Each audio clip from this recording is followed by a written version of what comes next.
Massachusetts members of the GOP are taking aim at the state's right to shelter law with a focus on the number of migrants using the emergency shelters. With more on their proposals and what Governor Healy thinks, we turn to our Corey Smith in the newsroom.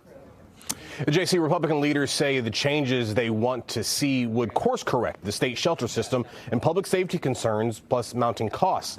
At a press conference today, the GOP lawmakers said they want to require families seeking to use the state's right to shelter law to demonstrate a lawful presence in Massachusetts for a year before they can be admitted to the shelter system, with exceptions for those fleeing natural disasters and domestic violence. Now, that would drastically affect newly arriving migrant families. In addition, those lawmakers want to limit shelter stays to 6 months.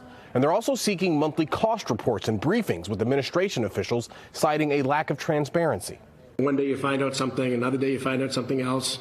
And only usually through crisis do we find out certain things that the head of this program actually retired a month ago, and I don't think anybody knew that. Now, in the wake of the press conference, we caught up with Governor Healy. She said she hasn't read the Republican proposal yet, but did talk about changes needed to that system that are currently in place.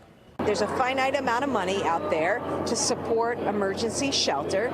I think it's important that we take steps to change the law to make sure that the right to shelter law and emergency shelter is serving those it was intended to serve, and that is Massachusetts families. Now, those state Republican lawmakers also said they want to allow state courts and law enforcement to honor ICE detainers in the case of violent offenders. Lawmakers plan to file the package before Friday's initial bill filing deadline.